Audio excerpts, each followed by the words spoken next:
Here we are. If you've tracked the channel, you know we've been looking at all the PJ Masks toys ahead of their October release. So we've got a whole load here we've been sent, but today we're going to be looking at the action figures, both the 1-pack, the 2-pack rather, the 5-pack, and then also the light up figures. So first of all, we're going to be looking at this 2-pack with Owlette and Lunar Girl, and as you can see, in a sort of blister plastic style packaging. Nice attention to detail. I think you can see them clearly in the shop, so you know what you're getting ahead of time. Both Owlette and Lunar Girl have posable arms and posable legs. They also, their heads twist, not a load, but they do twist left to right a little bit. We'll be looking at them unboxed a bit later. But we're going to move on now because we want to look at Gecko and Night Ninja. So here we are, another 2-pack.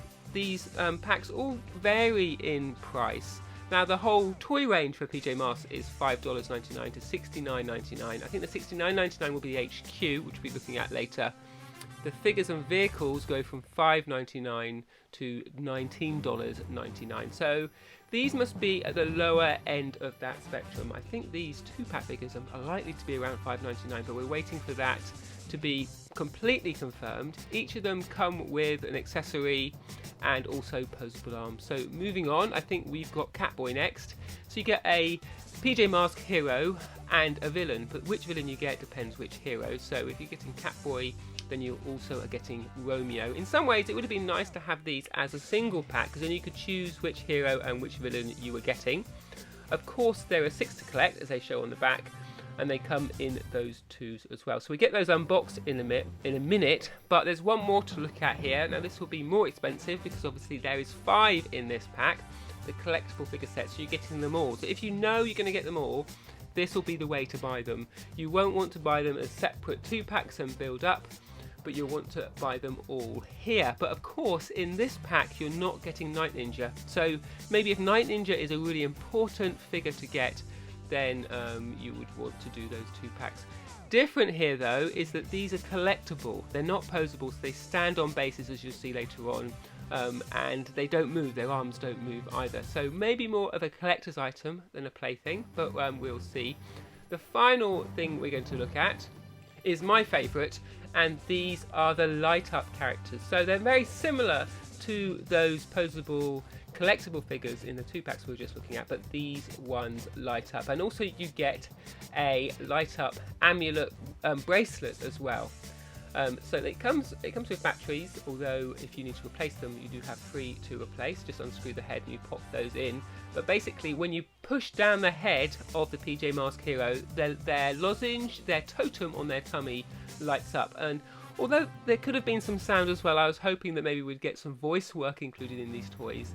It's a nice addition to be able to sort of see that little chest plate light up, and certainly watching my kids play with them, it adds to that play value and the sense of action, a little bit of tech there going into these PJ Masks toys. It'll be interesting to see how they develop them. My thinking will be that they're likely to add more technology as they go. These are going to be the most popular of the PJ Masks toys, and if anything is going to sell out, I think it will be these this Christmas, these PJ Masks light up toys. And Catboy there you can see in fine form.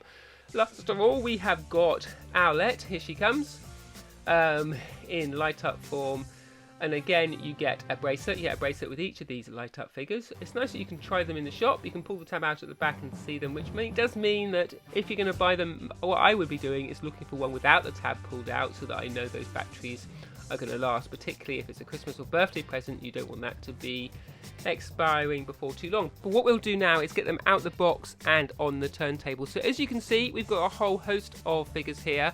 We've also got the vehicles on display as well, but what we're going to be looking at in this video close up are just the figures. We'll be doing another video, we'll be looking at the packaging and the boxes and the vehicles up close. So who should we dive in at first? So let's have a look at Catboy, I think. So here's the Catboy figure. You can see really nice in detail. There's a lot of texture here on the legs, bottom of his feet. Looks like he's got some holes here, and I think that may be for the HQ, so you can stand him on some of the pins there and he doesn't fall over. Got nice posable arms, and also I like this attention to detail of his hands. He's gripping things, so you can pop things in there. A nice little Catboy tail as well. That's pretty cute. As I said earlier on, you can move his head a bit, It's not a load of articulation there. Sorry, Catboy, grabbing you a bit rough there. But it's quite nice, and certainly you can sort of see if you just pose the legs and the arms, you get a sense that you could play with this quite nicely, and you get a real sense of Catboy moving around. The legs do move independently, as do the arms, although it feels like there's a bit of resistance there as you're moving, and you can see they kind of go back into position. So there you go, that's Catboy, who's almost come all the way around now, so we can pop him back into his spot on the turntable, and we're going to get Gecko next. My kids' favourite, actually. I'm not quite sure why Gecko's so popular. I really like the look of Gecko. He's got this textured skin, nice articulated head, and his arms, they move in multiple directions. So you can see a nice ball and socket joint there. I hadn't realised that on Catboy. So some real good attention to detail in terms of posability of the arms and the head. Got a nice little Gecko tail as well. So there you go, that's Gecko. Let's move on a bit quicker. Oops. And we'll get Owlette. Owlette's a little bit different because she has a rubberized cape. Of course she needs a cape because that's part of her costume in PJ Masks. Bright red. I like the way that the female character in PJ Masks isn't pink. We have got a few pink accents in the lozenge on her chest, and we do have sort of girlier eyes, but in terms of not targeting too much that shrink it and pink it girls market that toys sometimes go for, it's nice to see Owlette being a fully realised member of the team and one of the main PJ Masks heroes. Really nice figure. Certainly that's going to be adding to the play value for anyone who gets her. So where should we go next? Let's have a look at these light up figures. So again, similar in fashion to the others. So we've got Owlette straight away. More limited movement on the arms here. There's no left to right articulation, so you're losing some of that, but you do get this really nice light up effect. If I turn the lights off here, you get a chance of seeing it in a bit more detail. It's not that dark yet, it's still the middle of the day, but I think that gives you a sense what that's like. Again, you can move the legs not as much as the arms, and her head doesn't really articulate as much. So what you're gaining in the sort of the light and the excitement of that, in some ways you're losing a bit of flexibility in how you can play and pose with the figure. I'd like to see that matching the other Owlette figure, but it's good to know because obviously you can make an informed decision on which of these is going to be best for you. So as we come round, I'm just going to see who's next. We've got Catboy. You can see Catboy's light up figure there. And get his head working. There you go. What do you do? You just tilt his head back. It stays on, off. And I think after a while it will time out as well, to save the battery so it doesn't last. Also the battery lasts, but so the light doesn't stay on forever. There you go. So it's a time thing. His arms again are just up and down articulation. If we grab the other Catboy, you can see what I mean here. This Catboy, he's got more articulation on the head, and also his arms can move left and right and up and down, whereas here it's a little bit more limited. So put him back here. Whoops. And I'm not sure else.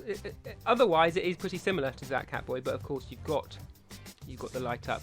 Now all these figures fit in the cars, both the articulated non-light up ones and the light up ones. So we could pop him in there. If I can do this while it's going round, and he will sit in his seat. Just like any of the other figures would do, which I think was important, just to make sure that the play value in terms of mixing and matching both light up and non-light up figures was good.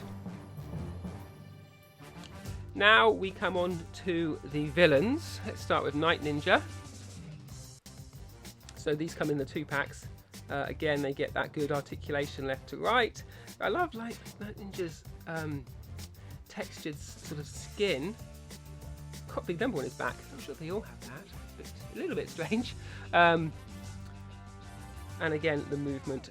Really nice sculpt though. I think he looks great. I think in terms of that attention to detail, look on his face, and get that camera to focus, really captured what Night Ninja is like in the show. So let's pop him back and get another villain. See if I can do it without flipping over. Whoops! There's one. Who have we got here? So get the Lunar Girl in. Pop Night Ninja there. Here comes the Lunar Girl. So again, nice attention to detail. Like that moon motif on her front there. Oh, and she's got a sort of rubberized cape as well, so a little bit more clothing consideration on the female figures here on PJ Masks. Really nice big head. I think that's a big matching the proportions of the head and the body was important for them to get right, and I think they've done it. So there you go, that's Lunar Girl. Put her back there, she's wobbling a bit. And last but not least, of course, we've got Romeo. Now, he's the only male PJ Mask villain who has got a bit of clothing, so his lab coat there comes down, but underneath he's got his green trousers on, and of course his big plastic lab coat gloves as well, a little backpack and his glasses. So again, a really nice attention to detail, I think. Looking slightly up. None of the villains look too mean, which I think probably goes with the territory. It's a kids' show, but certainly the way my kids have been playing with it, they like to have that standoff with villains and heroes. So we've got the 5-pack here just coming round. So we had Owlette, Gecko, Catboy, Romeo, and Lunar Girl. If I can whiz it back, you can get a look at them as they go by. So as you can see, these aren't posable at all. They're static, they're collectible figures, they are more detailed, so they're sort of action poses. They've been posed that way because they're not going to move. The toy creators are able to give them a much more sort of action stance, and you do get 5 in that pack, which I should think will be better value, but certainly I think my kids will want to be able to pose their figures. I wouldn't be surprised if some collectors end up collecting those PJ Masks static figures. So as the turntable spins round, you can see some of the other toys, but in terms of the figures, that's a close review of each of them. As we've said, the figures range in value in price from $5.99 to $19.99. Now, assuming the vehicles are $19.99, then I think we'll be seeing the static figures down at the 2-pack at the $5.99 level, which to me seems good value. We'll be back to confirm prices and an exact date. At the minute all we've got is October, but we'll have an exact date before too long for you soon. Do check out the other videos we've got on the channel, and as you can see, as we do a quick tour of the other products we've got, we're getting each of these unboxed and tried out in front of the camera. So if you subscribe, then you'll know when we've got those coming out. But let us know in the comments, which of these figures do you think you'll be getting? Do you fancy the collectible figures? Do you fancy the posable ones or the light up ones? There's a real choice for you, but what we'd like to hear from you is what you're going to be doing in terms of your PJ Masks play. So there you go, that's all we've got time for on Family Gamer TV.